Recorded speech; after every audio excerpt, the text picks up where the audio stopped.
Olá, seja bem-vindo ao canal A Luz da Bíblia. No vídeo de hoje, vamos refletir sobre um amor sem medidas inexplicável.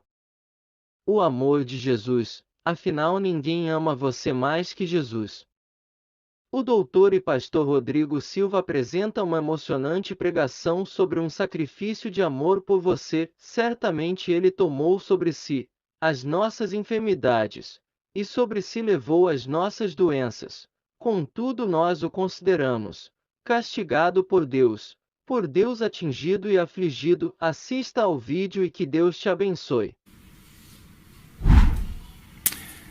Abra a Bíblia comigo em Gálatas capítulo 3, versículo 13. Gálatas capítulo 3, versículo 13.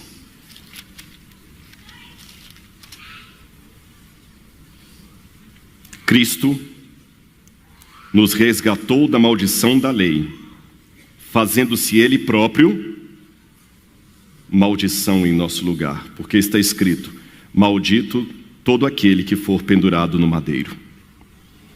Meus queridos, a primeira surpresa que eu vou dar para vocês do amor de Deus é que, na minha opinião, Jesus, na cruz do Calvário, foi tratado como se ele fosse o próprio diabo. Eu sei que muita gente está assustada, nunca parei para pensar nisso.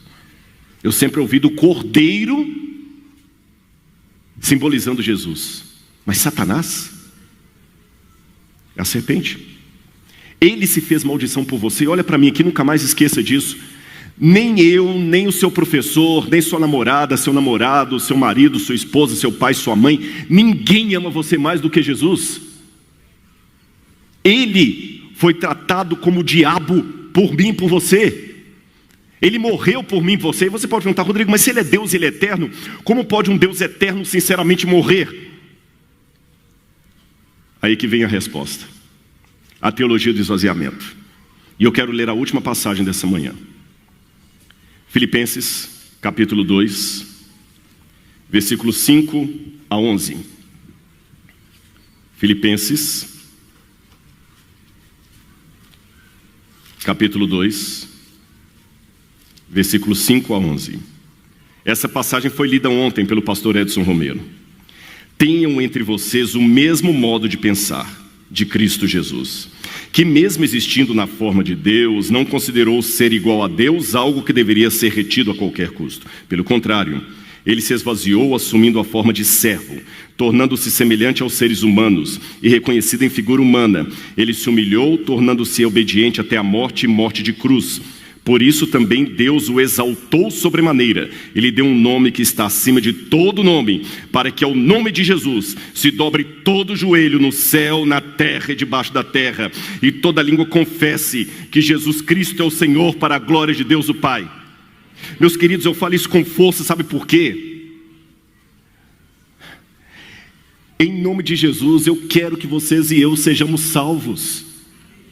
Eu vou mostrar para você a dinâmica do que a gente acabou de ler e como é que pode um Deus eterno sinceramente morrer, porque eu me debati com isso por muito tempo na teologia.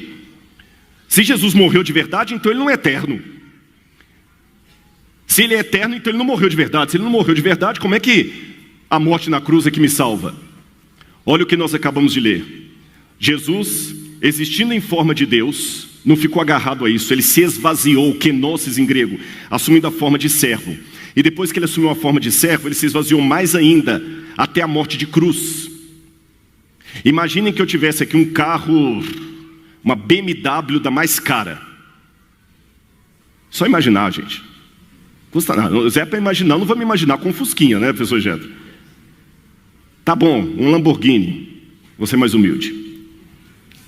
Aí você me vê aqui com a Lamborghini do carro e tudo. Eu penso: nossa, você viu a Lamborghini do Rodrigo? O Rodrigo está aí, porque a Lamborghini está espalhada. Aí um belo dia você me vê andando com o professor Samuel aqui, num calor enorme a pé. Aí o professor Martin sobe e pergunta: uai, Rodrigo? Não, uai não. Bah, Rodrigo. Ele é gaúcho. É que tem que traduzir, né? Não sei como é que ela conseguiu fazer isso ali, mas... Rodrigo, cadê o carro? Cadê sua Lamborghini? Fala assim, professor, eu deixei na garagem, porque o professor Samuel está com uma fobia, ele não anda de carro, ele precisa conversar comigo, o único jeito que eu tenho é andar a pé com ele. Aí imagina que o professor Márcio fala assim, por favor, rapaz, com aquele carrão ali, você tem que andar de carro. Eu falo assim, alto lá. Depois eu peço demissão, mas... Se eu sou obrigado a andar de Lamborghini porque eu tenho carro, quem que é dono de quem? Quem que é dono de quem? O carro. Se eu sou dono do carro, eu sou dono bastante para andar com ele ou sem ele. Eu perdi o meu carro? Perdi meu carro? Eu estou fingindo que estou andando a pé ou estou de fato andando a pé? Estou de fato andando a pé. Então Deus, o que Ele fez por amor de nós? Ele pegou alguns dos atributos dele e voluntariamente colocou na geladeira. Jesus não perdeu os dons dele, mas ele colocou na geladeira, colocou na garagem. Agora a diferença da minha ideia aqui é que a hora que eu acabar a conversa com o professor Samuel, eu vou voltar e vou dar uma esnobada com o meu carro aí de novo. Só que o preço que Jesus pagou para que você hoje esteja aqui no NASP, é que o carro dele vai ficar na garagem para sempre. Como assim? Quando Jesus voltou para o céu, ele não voltou de maneira diferente, ele voltou num corpo humano. Não vou ler as passagens, só vou anotá-las aqui, depois você pode copiar e ler em casa. Hebreus capítulo 2, versículo 9, diz que Jesus foi feito pouco menor que os anjos. E diz que ele provou a morte por todos os homens, isto é, Jesus provou a morte eterna de Apocalipse. E a morte eterna de Apocalipse é uma morte de consequência eterna. De acordo com o Salmo 8, o ser humano foi criado pouco menor que os anjos. Olha para mim aqui. Quando Jesus deixou o céu, os anjos conversavam com ele assim.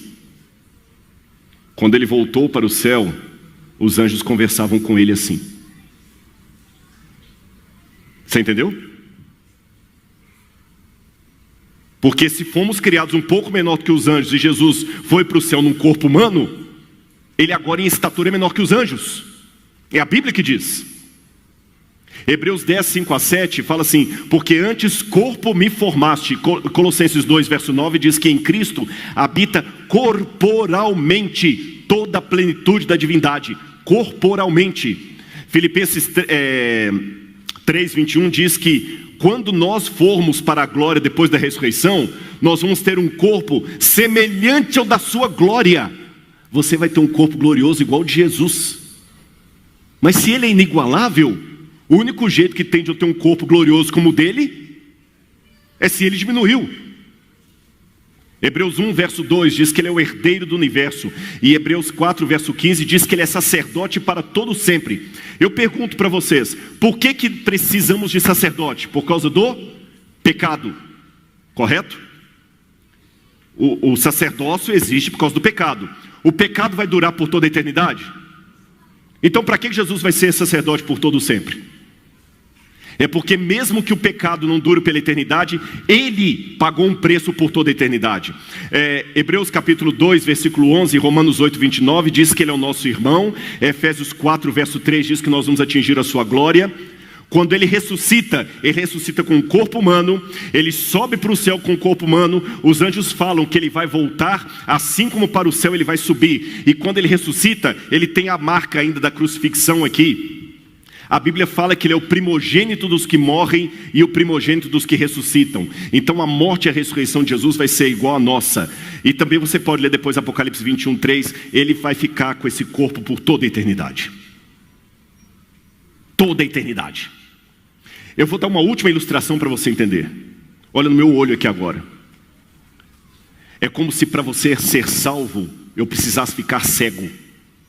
Mas se a minha visão é divina, eu não tenho como perdê-la, mas eu posso fazer uma coisa. Voluntariamente eu fecho os meus olhos para sempre. Eu não perdi a minha capacidade de enxergar, mas eu voluntariamente me tornei cego.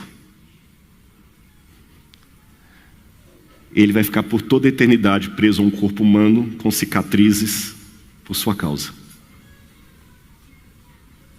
Sabe a marca daquele acidente automobilístico que te incomoda? Ela vai desaparecer na ressurreição. A dele não.